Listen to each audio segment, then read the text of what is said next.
Assalamu alaikum wa rahmatullah. Bismillah, alhamdulillah, wa salatu wa salamu ala rasulillah wa ba'ad. All thanks and praise are due to Allah subhanahu wa ta'ala, and may His peace and blessings be upon His last and final messenger, His family, His companions, and those who follow them until the end of times. Welcome to lesson number 37 of Tafsir al-Jalalayn. Alhamdulillah, yesterday we were able to cover verses 104 till 120 of Surah Ali-Imran. So inshallah today we're going to start off with verse number 121. And I'm going to have our beloved and dear student, Abdul Razak, start us off by reciting the paragraph from the tafsir, after which I will translate and comment. So go ahead and start us off for today, Ya Abdul Razak. Bismillah. بسم الله الرحمن الرحيم. قال الإمام جلال الدين السيوطي رحمه الله تعالى: واذكر يا محمد إذ غدوت من أهلك من المدينة تبوئ تنزل المؤمنين مقاعد مراكز يقفون فيها للقتال والله سميع لأقوالكم عليم بأحوالكم وهو يوم أحد. خرج النبي صلى الله عليه وسلم ب1000 أو إلا 50 رجلا والمشركون 3000. ونزل بالشعب يوم السبت 7 شوال سنة 3 من الهجرة، وجعل ظهره وعسكره إلى أحد وسوى صفوفهم، وأجلس جيشا من الرماة، وأمر عليهم عبد الله بن جبير بسفح الجبل، وقال: انضحوا عنا بالنبل لا يأتون من ورائنا ولا تبرحوا غلبنا أو نصرنا. إذ بدل من إذ قبله أما الطائفتان منكم بنو سلمة وبنو حارثة جناح العسكر أن تفشل تجبنا عن القتال وترجعا. لما رجع عبد الله بن أبي المنافق وأصحابه قال: على ما نقتل أنفسنا وأولادنا. وقال لأبي جابر السلمي القائل له: أنشدكم الله في نبيكم وأنفسكم لو نعلم قتالا لاتبعناكم، فثبتهم الله ولم ينصرفا، والله وليهما ناصرهما وعلى الله فليتوكل المؤمنون ليثقوا به دون غيره. So in these verses, Allah subhanahu wa ta'ala is informing us about certain events that took place during the battle of Uhud. So these are very important and very significant verses where Allah subhanahu wa ta'ala is providing instruction, guidance, and consolation to the Prophet sallallahu alaihi wasallam and his companions. So in order to have a proper understanding of these verses, it is important for us to understand a little bit about the history of the Battle of Badr as well as the Battle of Uhud. So I'm going to go through a very brief overview. I encourage everyone to read up on the seerah of the Prophet ﷺ, his entire life, because understanding the Quran properly in context is connected with understanding the life of the Prophet ﷺ.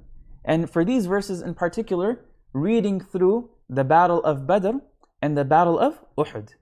So the Battle of Badr took place in the 2nd year after Hijrah, during the month of Ramadan, and this was an overwhelming victory for the Muslims. 70 well-known members of the Quraysh were killed, and 70 more were taken as prisoners. This was a humiliating defeat for the polytheists, for the mushrikun of Mecca. The Muslim army was composed of about 313 individuals that were ill-equipped, and they were going up against an army of over 1,000 mushrikun. And despite this disparity in numbers, Allah subhanahu wa ta'ala granted the Muslims an overwhelming victory. So this was a huge humiliation for the mushrikun of Mecca. It highlighted their weakness and it lowered their political and social power within the Arabian Peninsula. So it was a direct and severe blow to their pride, their prestige, their honor, their religion, as well as their political and economic power. And because of all of these factors, they wanted revenge. And all of these factors served as causes that then led to the Battle of Uhud in the following year, the 3rd year after Hijrah.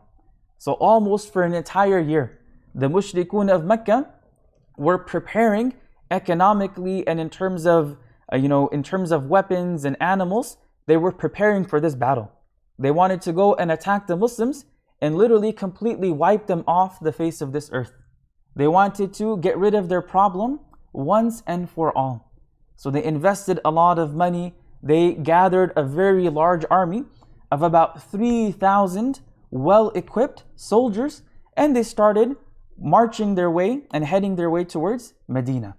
So the army of Quraysh was made up of 3,000 fighters. It said they had gathered 50,000 gold dinars. They had 200 horses, 700 coats of armor.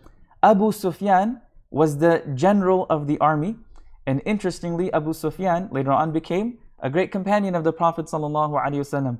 They also had Ikrimah as the leaders of one of the battalions or one of the cavalries. And he also became Muslim later on. And the Prophet ﷺ was a very intelligent and a very wise leader as well. So he had people gathering information and learning about what was going on. So as soon as the Meccan army started making its way to Medina, the Prophet ﷺ was informed and he started making plans and preparations as well. And part of those plans and preparations was to consult with the companions. That what should we do? We have this huge army of 3,000 soldiers coming to attack us. Should we fortify ourselves in the city of Medina and defend ourselves within the city? Or should we go out and meet them on the outskirts? What should we do? What should our strategy be? So the Prophet ﷺ was having this consultation with his companions. The Prophet ﷺ himself was of the opinion that we should remain within the limits of the city. We should remain in the city because we know the terrain better and will be able to defend our homes and our children and our families better from this position. But there were some younger companions who were extremely zealous, and they had a lot of enthusiasm. They were very eager, particularly those who were not able to participate in the battle of Badr. And they expressed the opinion that no, they should go out and they should meet the enemy on the battlefield. That they should head out of the city and they should meet the enemy head on. So there was this discussion, there was this back and forth, and it seems like these people were very vocal and they were very persuasive. So the Prophet ﷺ entered into his home and he put on his armor and he came out and he said, let's go. And when the companions saw that, especially those that were eager and enthusiastic, they felt a little bad that perhaps the Prophet ﷺ is going with our position because we were being so vocal and so persuasive, that perhaps we should have followed the advice and the consultation of the Prophet ﷺ and stayed in the city. So when they apologized to the Prophet ﷺ, he responded by saying, it is not befitting of a prophet that once he has put on his armor and taken up his arms, to take them off without fighting. So then they headed out towards Uhud. Right? They headed out towards the mountain of Uhud, or the mountain range of Uhud. Now as they're heading out in the direction of Uhud, Abdullah ibn Salul, the leader of the hypocrites, defects with 300 people. So him and about 300 people leave the Muslim army. So the Muslim army was only at 1,000, and now 300 leave, so they're at 700. But this did not cause any wavering in the hearts of the believers. They remained firm and steadfast. They placed their trust in Allah subhanahu wa ta'ala, and they reached this area of Uhud. And the Prophet ﷺ was an expert military strategist as well. And that is something unique about the Prophet ﷺ. That yes, he is the last and final messenger, but he is the perfect role model in all of the different roles and responsibilities he served. And one of them was as a leader. Right? He was a leader of his community, and he was also their military leader. And he made the proper plans and strategies and preparations. So when he got to Uhud, he set up his Muslim army in a particular way. And he set up the army in such a way that their backs were towards the mountain range of Uhud. And then in between the mountain range of Uhud, there's an open space. And then there's a smaller hill, a smaller mountain that's known as Jabalur Rumat. So the mushrikun were going to come from this direction. You have the range of Uhud here. You have the small mountain of archers here. So the Prophet ﷺ appointed 50 archers to stand on this mountain and protect the Muslim army from being attacked from behind. That it's possible that the Quraysh can come and go around from the back and attack the Muslims from behind, and that would be disastrous. And he told them and he pointed them there under the command of Abdullah ibn Jubair, and he said, no matter what happens, if we're victorious or if we're being defeated, don't leave your spot. Remain there. And then the Prophet ﷺ set up he set up the rows of the army, and eventually the battle started. Now during the battle of Uhud, the Muslims initially had the upper hand. And because they had the upper hand, it seemed like they were being granted victory. that the mushrikun started retreating and they started leaving the battlefield. So when some of the archers saw that, and they saw that people were now gathering and collecting spoils of war, they thought that the battle was now over and they can come down from the mountain. Right? So based on this misunderstanding, they left their position, and because of that, Khalid ibn Walid, who was also an expert military strategist, used that as an opportunity to come from behind and then attack the Muslim army. So basically the Muslim army became sandwiched. So once the archers left their position, the tide of the battle completely changed. The Muslim army fell into disarray and confusion, and in that disarray and confusion, a rumor was spread that the Prophet ﷺ had been killed. And as soon as some of the companions heard this, they were completely demoralized. Right? They were completely shaken to the core. It sort of sucked the life out of them. While others, it caused them to have even more enthusiasm and more bravery and engage in battle. And during this time of disarray and confusion, the Prophet ﷺ had 9 companions with him. 7 from the Ansar and 2 from the Muhajirun. The Prophet ﷺ was being attacked from all sides. And these 7 Ansar, right, these 7 men went out to defend the Prophet ﷺ. And each of them was martyred, one after the other, until only the 2 Muhajirun were left. Talha ibn Ubaidillah radiyallahu an, and Sa'ad ibn Abi Waqqas radiyallahu an. And this is when the Prophet ﷺ was injured.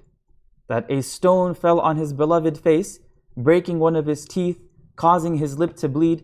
He was struck on the head and the shoulder. He was struck on the face so hard that 2 rings from his iron helmet penetrated into his blessed cheek. And as he was wiping the blood from his face, he was making dua. He was supplicating that Allahumma ghfir li qawmi fa innahum la ya'lamun. That, oh Allah, please forgive my people because they don't know. Now Talha and Sa'ad radiyallahu an, they were able to hold the enemy back until reinforcements came, forming a shield around the Prophet sallallahu alaihi wasallam. Right? Talha radiyallahu an, he shielded the Prophet sallallahu alaihi wasallam with his body, using his chest to protect the Prophet sallallahu alaihi wasallam from arrows. And after the battle, he had 39 different wounds all over his body. His bravery, heroism, and love earned him the title of the living martyr. The Prophet ﷺ would say, if you want to see a living martyr, then look at Talha ibn Ubaidillah.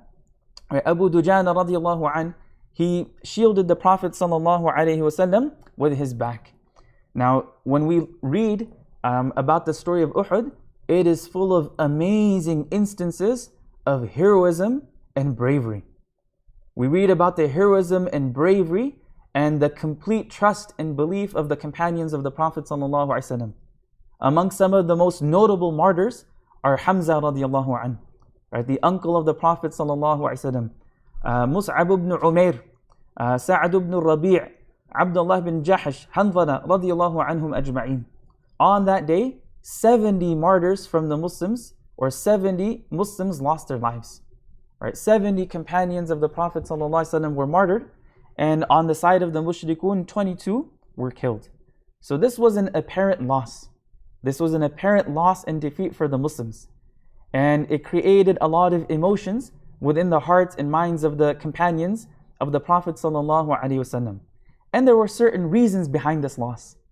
So in this passage, in these verses, Allah subhanahu wa ta'ala, He highlights some of those reasons in extremely careful and measured words in order to teach the Muslim community very important, very significant lessons, as well as to console and comfort them as well. So here, Allah subhanahu wa ta'ala in verse number 121 starts by saying, وَإِذْ غَدَوْتَ مِنْ أَهْلِكَ تُبَوِّئُ الْمُؤْمِنِينَ مَقَاعِدَ لِلْقِتَالِ وَاللَّهُ سَمِيعٌ عَلِيمٌ. Remember when you left your home in the early morning to position the believers in the battlefield, and Allah is all hearing, all knowing. So here we have the particle idh again. And as we've mentioned a few times now, oftentimes in the Quran when we come across the particle idh, or this construction wa'idh, and when, there is a verb that is understood. There is a verb that is inferred, and that is uzkur. That this is an address to the Prophet ﷺ, that remember when this particular incident took place. Or mention to your community when this particular event took place and remind them about it. So, وَاذْكُرْ يَا Muhammad. Remember, O Muhammad sallallahu alaihi wasallam, إِذْ غَدَوْتَ مِنْ أَهْلِكَ. When you left your house in the morning. When you left from your family. When you left from your home in the morning, من المدينة, from the city of Medina, تُبَوِّئُ تُنزِلُ الْمُؤْمِنِينَ مَقَاعِدَ لِلْقِتَالِ. In order to place the believers in their positions for fighting. So, إِذْ غَدَوْتَ, right? غَدَى يَغْدُو means to leave in the morning. So when you left in the morning, مِنْ أَهْلِكَ, from your family, from your home, مِنَ الْمَدِينَة, in the city of Medina, تُبَوِّئُ تُنزِلُ, right? Placing the believers, مؤمنين, مقاعد, right? Their positions, مراكز يقفون فيها. So here Imam al-Suyuti clarifies that the word maqa'id here refers to marakiz, right? Particular positions, يقفون فيها, where they would stand, للقتال, for fighting. So the Prophet ﷺ left in the morning from his wife's home, Aisha radiallahu anha, and he headed towards the area of Uhud. And once he got there, he positioned the Muslim army. He placed the believers in positions for fighting, right? He positioned the believers on the battlefield, because again, he was an expert military strategist as well. He was an excellent leader. وَاللَّهُ سَمِيعٌ لِأَقْوَالِكُمْ عَلِيمٌ بِأَحْوَالِكُمْ. And Allah subhanahu wa ta'ala is all hearing of your statements, alimun, all knowing of your conditions. And then Imam al-Suyuti clarifies what is being spoken about. وَهُوَ يَوْمُ أُحُدٍ. This is referring to the day of the Battle of Uhud. خرج النبي صلى الله عليه وسلم بألف أو إلا خمسين رجلا. The Prophet صلى الله عليه وسلم set out with 1,000 men. So the army was 1,000 soldiers. Or he says أو إلا خمسين رجلا, except or perhaps except for 50, meaning 950. So 950 to 1,000 Muslim soldiers. وَالْمُشْرِكُونَ ثَلَاثَةُ آلَافٍ. And the army of the mushrikun, the army of the polytheists, was 3,000 strong. وَنَزَلَ بِالشَّعْبِ يَوْمَ السَّبْتِ سَابِعَ شَوَّالٍ سَنَةَ ثَلَاثٍ مِنَ الْهِجْرَةِ. And they descended in the area of the battlefield, right, in the valley of that battlefield, on a Saturday, the 7th of Shawwal, in the 3rd year after Hijrah. Now there's some discussion amongst the historians and the scholars of Sirah on which exact date the battle took place. Others mentioned it was later on in the month, like in the middle of Shawwal, but it was in the month of Shawwal, in the 3rd year after Hijrah. وَجَعَلَ ظَهْرَهُ وَعَسْكَرَهُ إِلَى أُحُدٍ. Right, and the Prophet ﷺ placed his back and his army towards Uhud. So the way he positioned them is that their backs were towards Mountain Uhud, right? And then a little bit this way was the Jabal al-Rumat, the little mound or the little mountain of where he placed the archers. And the Muslim army was coming, or the Mushrikun army was coming from the direction of Mecca to attack Medina, right? وَسَوَّى صُفُوفَهُمْ. He straightened their rows. He straightened the rows of his army. وَأَجْلَسَ جَيْشًا مِنَ الرُّمَاتِ. And he stationed an army of archers. وَأَمَّرَ عَلَيْهِمْ عَبْدَ اللَّهِ بْنَ جُبَيْرٍ بِسَفْحِ الْجَبَلِ. And he put Abdullah ibn Jubair as their leader. Right? أَمَّرَ عَلَيْهِمْ. He appointed Abdullah ibn Jubair as their leader, بِسَفْحِ الْجَبَلِ, right, at the foothill of that small mountain. وَقَالْ إِنْضَحُوا عَنَّا بِالنَّبْلِ. That defend us with arrows. Right? Defend us with arrows. لَا يَأْتُونَا مِنْ وَرَائِنَا. And don't come after us, don't come behind us.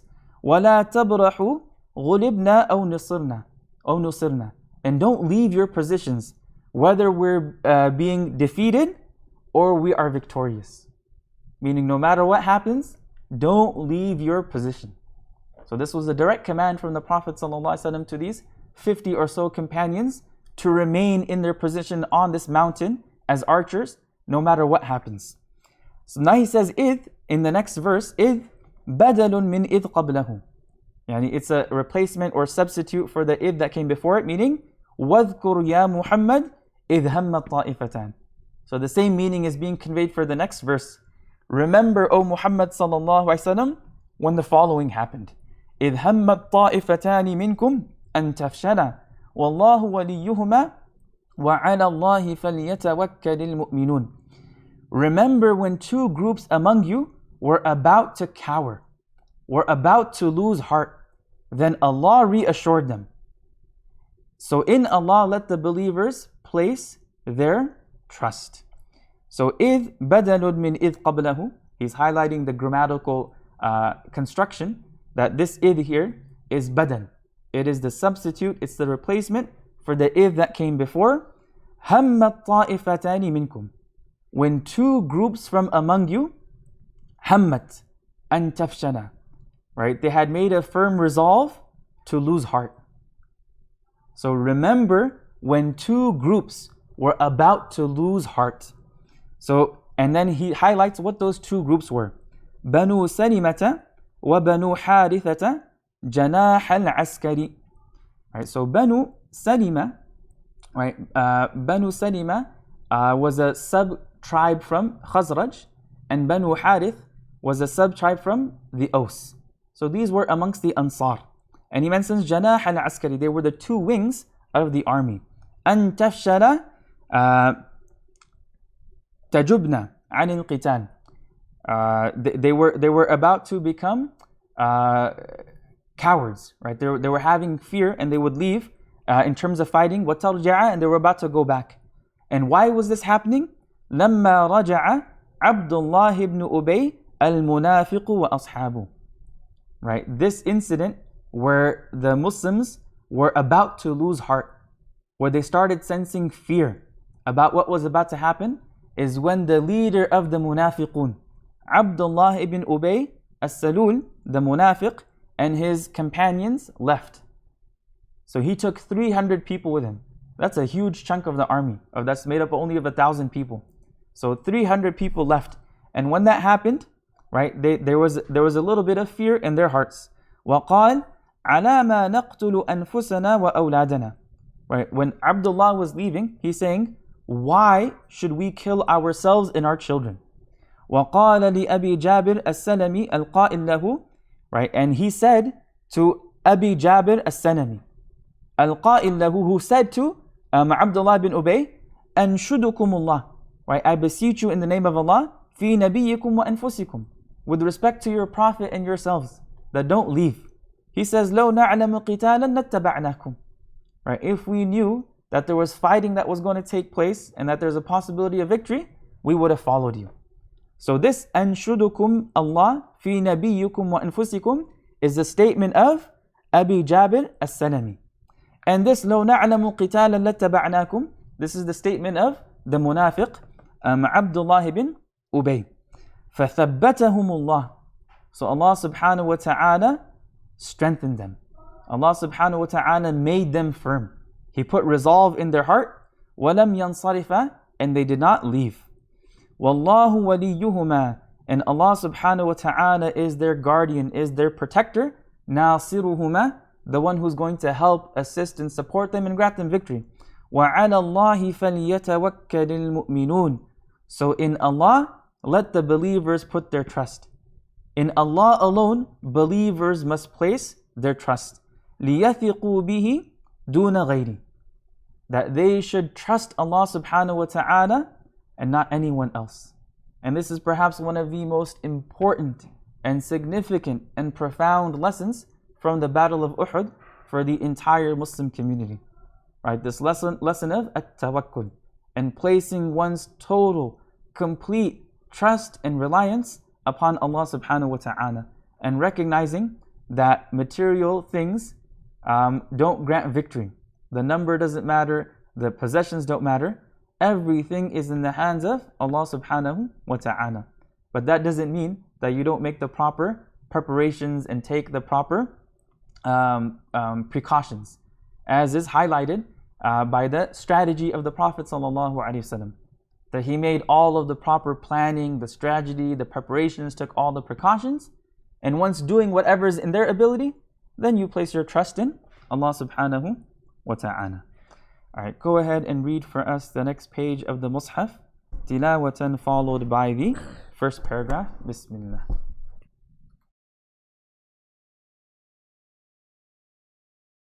أعوذ بالله من الشيطان الرجيم إذ هم الطائفتان منكم أن تفشلا والله وليهما وعلى الله فليتوكل المؤمنون ولقد نصركم الله ببدر وأنتم أذلة فاتقوا الله لعلكم تشكرون إذ تقول للمؤمنين ألن يكفيكم أن يمدكم ربكم ب3,000 من الملائكة منزلين فلا إن تصبروا وتتقوا ويأتوكم من فورهم هذا يمددكم ربكم ب5,000 من الملائكة مسومين وما جعله الله إلا بشرى لكم ولتطمئن قلوبكم به وما النصر إلا من عند الله العزيز الحكيم ليقطع طرفا من الذين كفروا أو يكبتهم فينقلبوا خائبين ليس لك من الأمر شيء أو يتوب عليهم أو يعذبهم فإنهم ظالمون ولله ما في السماوات وما في الأرض يغفر لمن يشاء ويعذب من يشاء والله غفور رحيم يا أيها الذين آمنوا لا تأكلوا الربا أضعافا مضاعفة واتقوا الله لعلكم تفلحون واتقوا النار التي أعدت للكافرين وأطيعوا الله والرسول لعلكم ترحمون قال رحمه الله ونزل لما هزموا تذكيرا لهم بنعمة الله ولقد نصركم الله ببدر موضع بين مكة والمدينة وأنتم أذلة بقلة العدد والسلاح فاتقوا الله لعلكم تشكرون نعمه إذ ظرف لنصركم تقول للمؤمنين توعدهم تطمينا أن يكفيكم أن يمدكم يعينكم ربكم ب3,000 من الملائكة منزلين بالتخفيف والتشديد. Here in the next verse, Allah subhanahu wa ta'ala is consoling and comforting the Prophet sallallahu alaihi wasallam and his companions.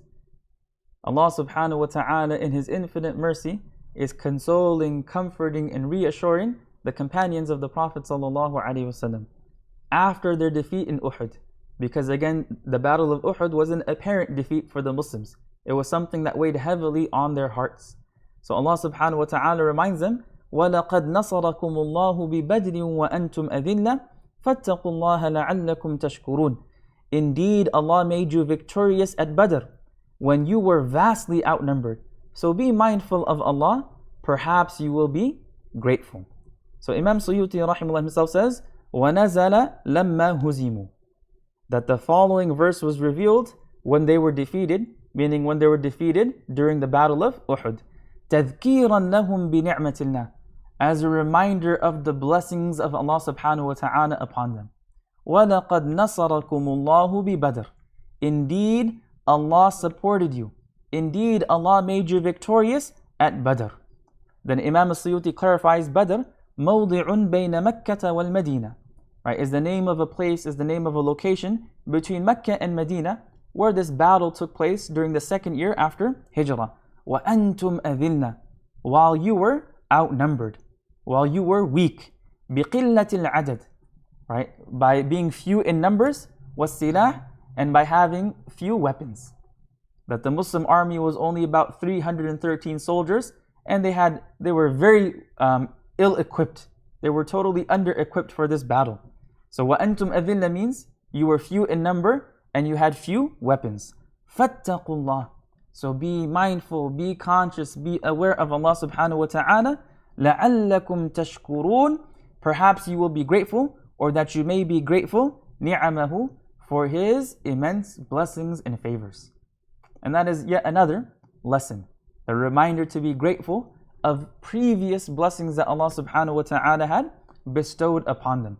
That although they are going through a current setback, although they experience a current difficulty, Allah subhanahu wa ta'ala had helped and assisted them in the past and had granted them victory and had granted them other blessings, and Allah subhanahu wa ta'ala will do so again in the future.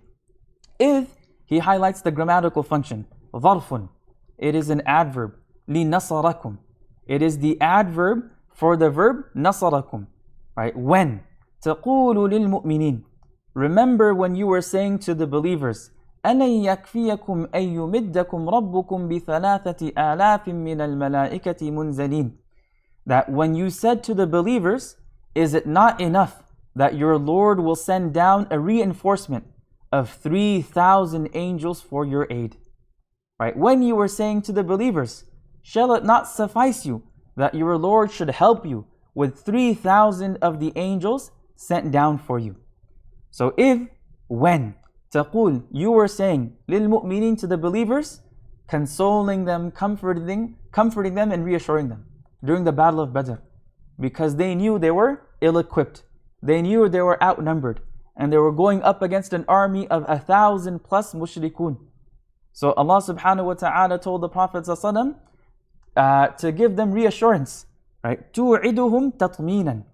The Prophet was promising them in order to bring contentment and tranquility to their hearts, to console and comfort them.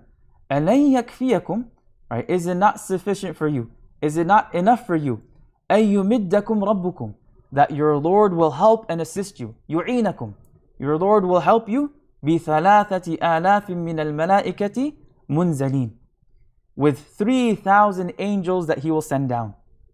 Right? Is that not enough? Is that not enough of a reassurance?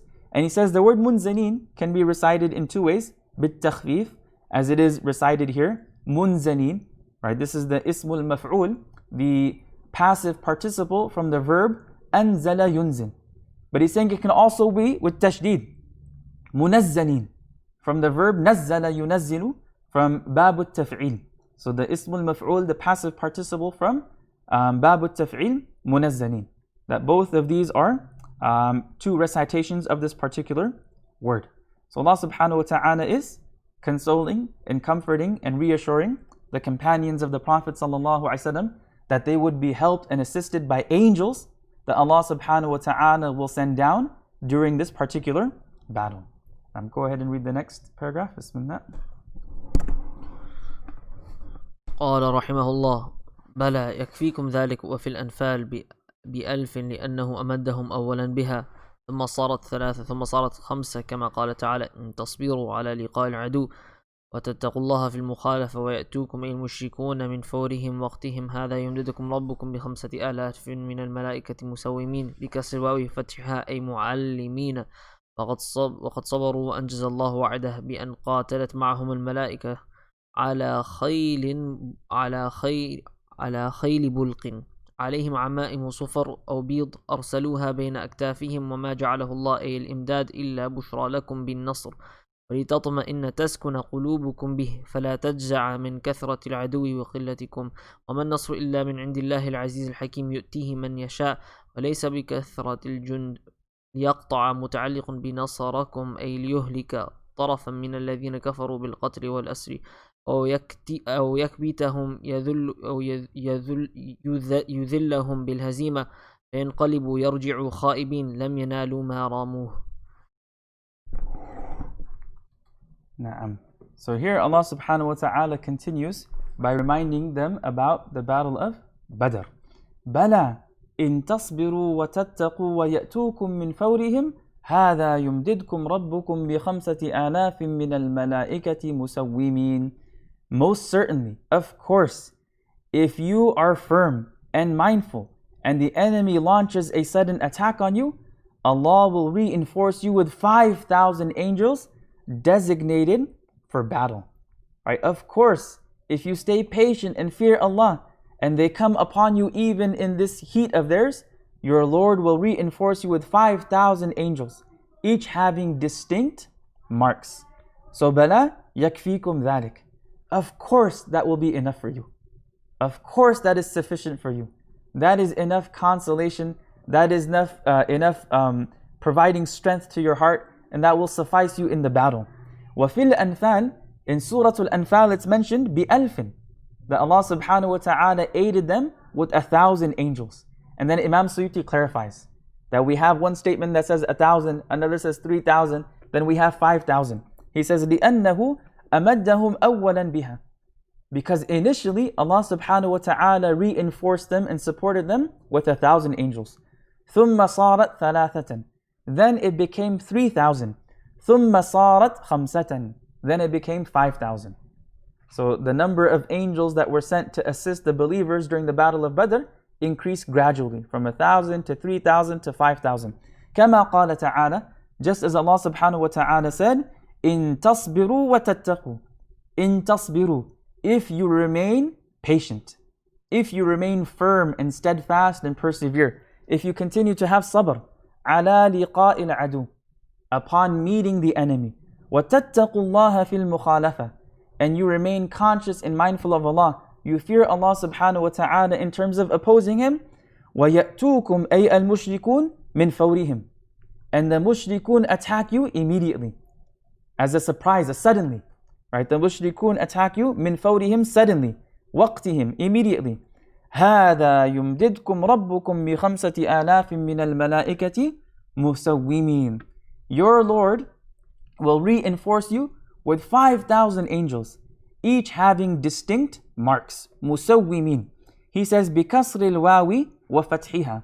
This word مُسَوِّمِينَ, right, being designated or distinguished with distinct marks, is read in two ways. بِكَسْرِ الْوَاوِ, with a kasra on the waw, مُسَوِّمِينَ, as most of us are familiar with, وَفَتْحِهَا, but it's also recited مُسَوَّمِينَ, and it can be recited as the ismul fa'il or the ismul maf'ul. Right? Ismul fa'il meaning the active participle or the passive participle. مُعَلِّمِينَ. Right? مُعَلِّمِينَ meaning that they are designated, they have distinct marks of battle. So here it says مُعَلِّمِينَ اسم فاعل على الأول. مُعَلِّمِينَ أنفسهم بعمامة صفراء. That they had distinguished and marked themselves with yellow colored turbans. Some mention black, some mention green, other colors of turbans. أو خيولهم, or they had marked their horses. Right? Or it's the ismul maf'ul, مُعْلَمِينَ بِالْقِتَالِ مِنْ جِهَةِ اللَّهِ. They had been designated by Allah subhanahu wa ta'ala as warriors. Right? So he says, مُعَلِّمِينَ وَقَدْ صَبَرُوا وَأَنْجَزَ اللَّهُ وَعْدَهُ. وَقَدْ صَبَرُوا. The believers, the companions of the Prophet ﷺ had sabr. They remained patient and strong and firm and steadfast. And Allah subhanahu wa ta'ala fulfilled His promise. بِأَنْ قَاتَلَتْ مَعَهُمُ الْمَلَائِكَةُ عَلَى خَيْرٍ بُلْقٍ. Right, that the angels fought along with them, along designated and marked horses. عَلَيْهِمْ عَمَائِمُ صُفْرٌ أَوْ بِيضٌ. And they were wearing either yellow or white turbans. أَرْسَلُوهَا بَيْنَ أَكْتَافِهِمْ. And the tails of the turbans were hanging between their shoulders. Right, was in between their shoulders. وَمَا جَعَلَهُ اللَّهُ إِلَّا بُشْرَى لَكُمْ وَلِتَطْمَئِنَّ قُلُوبُكُمْ بِهِ وَمَا النَّصْرُ إِلَّا مِنْ عِنْدِ اللَّهِ الْعَزِيزِ الْحَكِيمِ. Allah ordained this reinforcement only as good news for you and reassurance for your hearts. And victory comes only from Allah, the Almighty, the All-Wise. Allah did this solely to make it a good news for you and so that your hearts may be at rest with it. Otherwise, victory is only from Allah, the All-Powerful, the All-Wise. So, وَمَا جَعَلَهُ اللَّهُ الْإِمْدَادِ إِلَّا بُشْرَى لَكُمْ بِالنَّصْرِ. So here in this verse, Allah subhanahu wa ta'ala is informing the companions and us why He sent this reinforcement. وَمَا جَعَلَهُ اللَّهُ, Allah subhanahu wa ta'ala did not send this enforcement إِلَّا بُشْرَى لَكُمْ, except as good news for you, بِالنَّصْرِ, except for good news for you with victory. وَلِتَطْمَئِنَّ قُلُوبُكُمْ بِهِ, and so that your hearts may be at peace with it. So that your hearts may be reassured and content with it. وَلِتَطْمَئِنَّ تَسْكُنَ قُلُوبُكُمْ بِهِ, that with this good news, your hearts would feel content. They would feel at peace. They would be reassured. فَلَا تَجْزَعْ عَنْ كَثْرَةِ الْعَدُوِّ وَقِلَّتِكُمْ. And then you will not be afraid because of the large number of your enemies and your own small number. وَمَا النَّصْرُ إِلَّا مِنْ عِنْدِ اللَّهِ الْعَزِيزِ الْحَكِيمِ. And victory comes only from Allah, the Almighty, the All-Wise. يُؤْتِيهِ مَنْ يَشَاءُ. He gives it to whomever He wills. وَلَيْسَ بِكَثْرَةِ الْجُنْدِ. It doesn't come from having a large number of soldiers or a large army. And this is another very important lesson that Allah subhanahu wa ta'ala is teaching the companions through that apparent loss during the battle of Uhud. That victory comes only from Allah subhanahu wa ta'ala. Right? The victory is in the hands of Allah. لِيَقْطَعَ طَرَفًا مِّنَ الَّذِينَ كَفَرُوا أَوْ يَكْبِتَهُمْ فَيَنْقَلِبُوا خَائِبِينَ. To destroy a group of the disbelievers and humble the rest, causing them to withdraw in disappointment. So Allah is continuing with explaining the reason why He reinforced and helped the believers and granted them victory during the battle of Badr. لِيَقْطَعَ مُتَعَلِّقٌ بِنَصَرَكُمْ. Right? This verb لِيَقْطَعَ is connected to نَصَرَكُمْ. Allah helped you. Why? لِيَقْطَعَ لِيُهْلِكَ. To destroy. طَرَفًا مِّنَ الَّذِينَ كَفَرُوا. A group of the disbelievers. Right? Allah subhanahu wa ta'ala helped you and granted you victory to destroy a group from the disbelievers بِالْقَتْلِ وَالْأَسْرِ. By being killed and imprisoned. And it is mentioned that during the battle of Badr, 70 individuals from the Mushrikun army was killed, and 70 of them were taken as prisoners. أَوْ يَكْبِتَهُمْ. Or to humiliate them. Right? يُذِلُّهُمْ بِالْهَزِيمَةِ. Right? To humiliate them with defeat. فَيَنْقَلِبُ يَرْجِعُ. So then they would turn back, they would return خَائِبِينَ, frustrated, in disappointment. لَمْ يَنَالُوا مَا رَامُوهُ. They did not achieve what they had intended by engaging in this particular battle. So again, these verses is interjected. It's referring, from وَلَقَدْ نَصَرَكُمُ اللَّهُ is referring to the battle of Badr. And the one before it, وَإِذْ غَدَوْتَ مِنْ أَهْلِكَ, was referring to the battle of Uhud. So I encourage every single one of you to read up on both of these battles. And the two books that I would highly recommend for reading about these is the Seerah book by Dr. Ali al-Sallabi. Dr. Ali al-Sallabi. It's been translated into English. I believe it's called The Noble Life of the Prophet. It's an excellent book because he goes through a detailed account of the history, and then he also highlights lessons you can learn from it. And also the Seerah book, As-Siratul Nabawiyya, authored by Shaykh Abu al-Hasan Ali al-Nadwi rahimahullah. Both of these are excellent resources, and they will give you a fuller picture of what happened during the Battle of Badr, as well as what happened during the Battle of Uhud. Alright, go ahead and read for us the next paragraph, Ya Abdul Razak. Bismillah.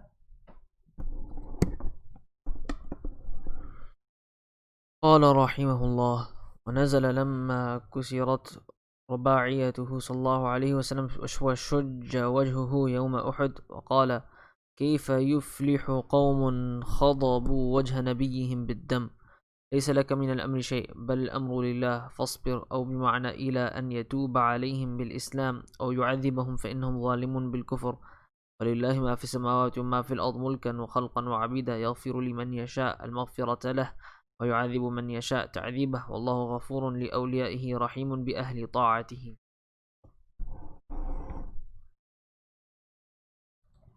So here Allah subhanahu wa ta'ala addresses the Prophet sallallahu alaihi wasallam, telling him, لَيْسَ لَكَ مِنَ الْأَمْرِ شَيْءٌ أَوْ يَتُوبَ عَلَيْهِمْ أَوْ يُعَذِّبَهُمْ فَإِنَّهُمْ ظَالِمُونَ.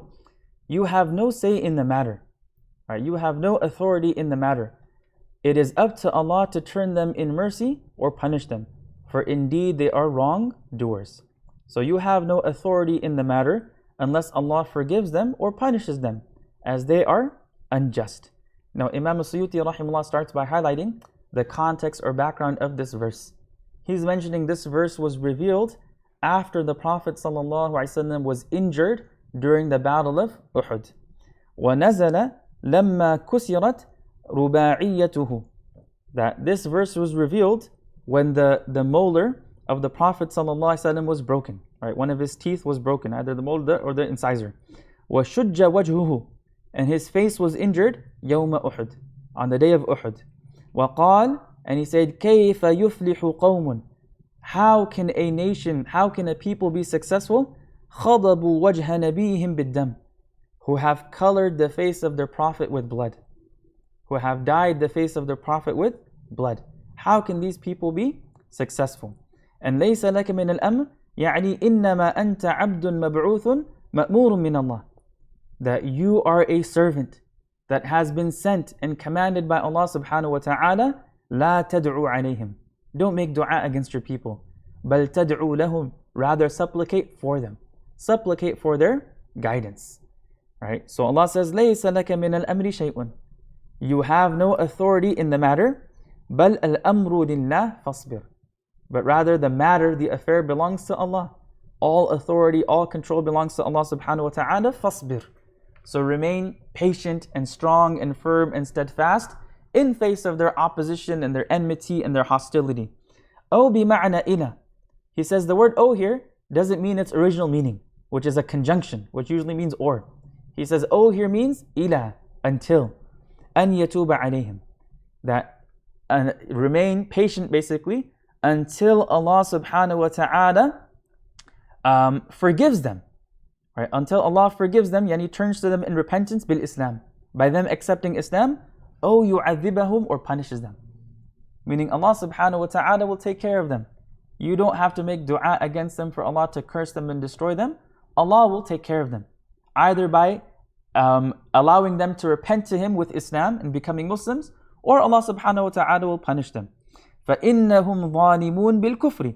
Because they are unjust, they are wrongdoers with their disbelief.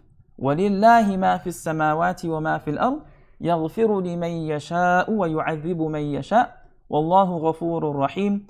To Allah belongs whatever is in the heavens and whatever is in the earth.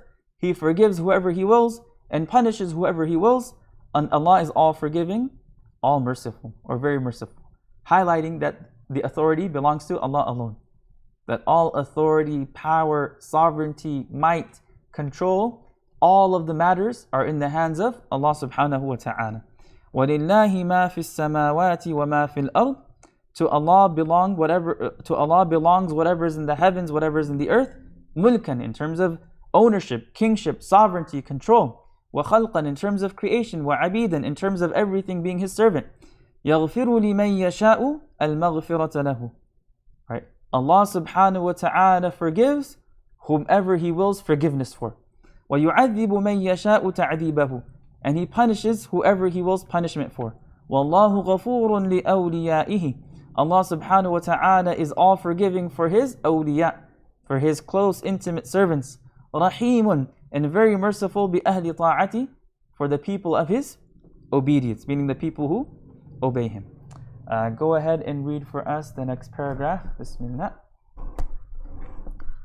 قال رحمه الله: يا أيها الذين آمنوا لا تأكلوا الربا أضعافا مضاعفة بألف ودونها بأن تزيدوا في المال عند حلول الأجل وتؤخروا الطلب واتقوا الله بتركه لعلكم تفلحون تفوزون واتقوا النار التي أعدت للكافرين أن تعذبوا بها وأطيعوا الله والرسول لعلكم ترحمون وسارعوا بواو ودونها إلى مغفرة من ربكم وجنة عرضها السماوات والأرض أي كعرضهما لو وصلت إحداهما بالأخرى والعرض السعة أعدت للمتقين الله بعمل الطاعات وترك المعاصي الذين ينفقون في طاعة الله في السراء والضراء اليسر والعسر والكاظمين الغيظ الكافين عن إمضائه مع القدرة والعافين عن الناس ممن ظلمهم أي التاركين عقوبته والله يحب المحسنين بهذه الأفعال أي يثيبهم والذين إذا فعلوا فاحشة ذنبا قبيحا كالزنا أو ظلموا أنفسهم بما دونه كالقبلة ذكروا الله أي وعيده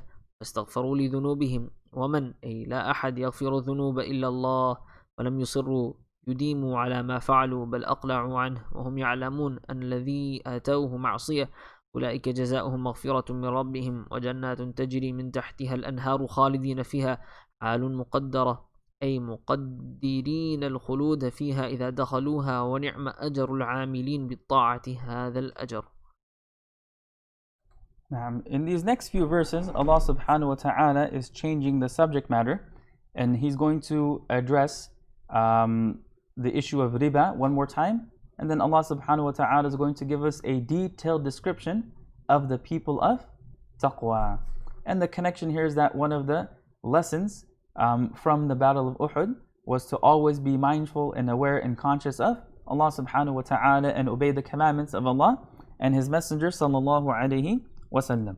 So Allah subhanahu wa ta'ala says, يَا أَيُّهَا الَّذِينَ آمَنُوا لَا تَأْكُلُوا الرِّبَا أَضْعَافًا مُضَاعَفَةً وَاتَّقُوا اللَّهَ لَعَلَّكُمْ تُفْلِحُونَ. O you who believe, don't consume interest, multiplying it many times over. Right? O you who believe, do not eat up the amounts acquired through riba, doubled and multiplied. Fear Allah, wattaqullah, la'allakum tuflihun, so that you may be successful. So it's mentioned that this particular verse was revealed because during the times of Jahiliyyah, when a person loaned someone money, right? If an individual loaned someone money for a certain period of time, and then that period of time would come to an end, and the person who owned the money, the person who owed the debt, was unable to pay it at that time, the one who gave the loan would say, okay, I'll give you more time, but you got to give me back more money then. And they would keep doing that. And they would keep doing that until the amount of interest became excessive. And it became very large. So Allah subhanahu wa ta'ala is completely prohibiting this practice as well. Just as He completely prohibited riba in Surah al-Baqarah. That Ya ayyuhal ladhina amanu la ta'kulu riba ad'afan mudha'afa. That O you who have believed, do not consume riba ad'afan, doubled, mudha'afa, and multiplied. He says bi'alifin wa duniha.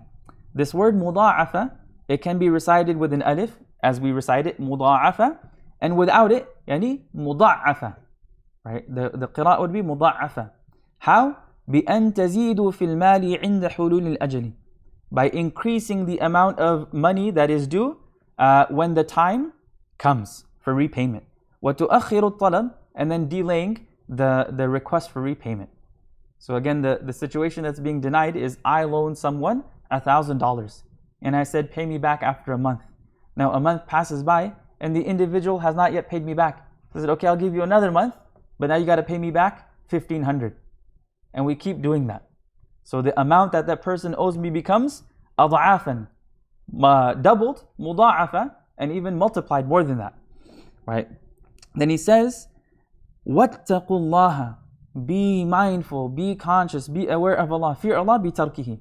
How do you be mindful and fear Allah in this context? By not doing that.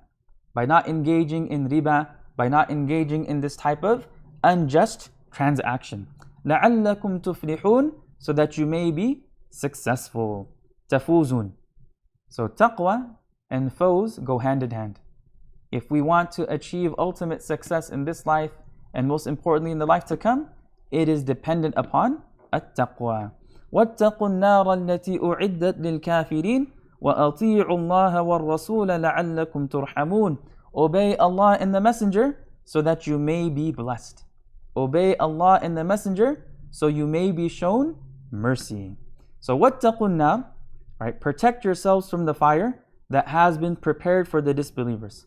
So وَاتَّقُوا النَّارَ, save yourselves, protect yourselves from the fire الَّتِي أُعِدَّتْ لِلْكَافِرِينَ, that has been prepared for the non-believers. أَن تُعَذَّبُوا بِهَا, protect yourselves by not being punished with it. Right? Protect yourselves from being punished by it. وَأَطِيعُوا اللَّهَ وَالرَّسُولَ, and obey Allah and the Messenger. لَعَلَّكُمْ تُرْحَمُونَ, so that perhaps you may be shown mercy. So mercy also comes from taqwa. Right? It comes from taqwa, and it also comes from obeying Allah and obeying His Messenger, which is one of the expressions of taqwa as well. So this verse is highlighting the importance and significance of ita'ah. Khasatan, specifically ita'atullah, obeying Allah subhanahu wa ta'ala in all of His commands and prohibitions. Also ita'atul Rasul, obeying the Messenger sallallahu alaihi wasallam by following his way of life, his guidance, his sunnah. وَسَارِعُوا إِلَى مَغْفِرَةٍ مِّن رَبِّكُمْ وَجَنَّةٍ عَرْضُهَا السَّمَاوَاتُ وَالْأَرْضُ أُعِدَّتْ لِلْمُتَّقِينَ, and hasten towards forgiveness from your Lord, and a paradise as vast as the heavens and the earth, prepared for those who have taqwa, prepared for those who are mindful and conscious of Allah subhanahu wa ta'ala. وَسَارِعُوا, hasten towards, rush towards, race with each other towards. بِوَاوٍ وَدُونِهَا. He says that there are two recitations here. One of them has a waw at the beginning, and the other has no waw at the beginning. إِلَى مَغْفِرَةٍ مِّن رَبِّكُمْ, hasten and rush and race with each other towards forgiveness from your Lord. Forgiveness from Allah. وَجَنَّةٍ, and a paradise, a garden, عرضها السماوات والأرض, as vast as the heavens and the earth. Right? A paradise, the width of which spans the heavens and the earth. كعرضهما, meaning the vastness, right? The vastness or the width of Jannah is similar to the vastness and the width of the heavens and the earth. And uses kaf to show similar, because the vastness and the width of paradise is far greater. Right? لو وصلت إحداهما بالأخرى, if the heavens and the earth were all connected to each other, how vast that would be. Jannah is even more vast than that. وَالْعَرْضُ السَّعَةُ. He's saying عرض, usually عرض is for width, but in this context he's saying that it's not necessarily width per se, it's referring to sa'a, vastness, in terms of its size. أُعِدَّتْ لِلْمُتَّقِينَ. This amazing Jannah has been prepared for the people of taqwa, Allah. Right, for those who are mindful and conscious of Allah. How? بِعَمَلِ الطَّاعَاتِ, by obeying the commandments of Allah, right, by doing acts of obedience, وَتَرْكِ الْمَعَاصِ, and abandoning and leaving acts of disobedience. And then Allah subhanahu wa ta'ala gives us a detailed description. Who are these people of taqwa? Who are these people of taqwa that paradise has been prepared for? الَّذِينَ يُنْفِقُونَ فِي السَّرَّاءِ وَالضَّرَّاءِ. Those who donate, those who spend in prosperity and adversity. So الَّذِينَ يُنْفِقُونَ فِي طَاعَةِ اللَّهِ, those who spend in the obedience of Allah subhanahu wa ta'ala فِي السَّرَّاءِ, in times of prosperity, وَالضَّرَّاءِ, and in times of adversity, al-yusri wal-usri, in times of ease and in times of difficulty, وَالْكَاظِمِينَ الْغَيْظِ, and those who control their anger. Right? كاظمين, literally swallow, al-ghayth, their rage. الْكَافِينَ عَنْ إِمْضَائِهِ مَعَ الْقُدْرَةِ, right? Those who prevent acting upon that anger even though they have the ability. So he's describing what it really means to swallow one's anger. It means to control your anger despite having the ability to act out upon it. And the Prophet ﷺ told us, مَنْ كَظَمَ غَيْظًا مَنْ كَظَمَ غَيْظًا مَلَأَ اللَّهُ قَلْبَهُ أَمْنًا وَإِيمَانًا. Right? مَنْ كَظَمَ غَيْظًا وَهُوَ يَقْدِرُ عَلَى إِنْفَاذِهِ. Whoever controls their anger, whoever swallows their anger while having the ability to act upon it, Allah will fill their hearts with amnan, with a feeling of safety and security and peace and contentment, imanan and iman. وَالْعَافِينَ عَنِ النَّاسِ, and those who forgive others, those who pardon others. ذَنْبًا قَبِيحًا كَالزِّنَا. مِمَّنْ ظَلَمَهُمْ. وَالْعَافِينَ عَنِ النَّاسِ, those who pardon others from those who wrong them. التَّارِكِينَ عُقُوبَتَهُ, those who leave the punishment for that. وَاللَّهُ يُحِبُّ الْمُحْسِنِينَ, and Allah loves those who do good بِهَذِهِ الْأَفْعَالِ, with these actions. يُثِيبُهُ, meaning He will reward them. وَالَّذِينَ إِذَا فَعَلُوا فَاحِشَةً, and those who when they commit a shameful act, and those who when they happen to commit a shameful act. So here Imam Suyuti himself clarifies fahisha, ذنبا قبيحا, a very disgusting, a very horrible act, a very grave sin, shameful thing, كالزنا, like zina. أو ظلموا أنفسهم, or they wrong themselves, بما دونه, with something that's less than zina, كالقبلة, like kissing.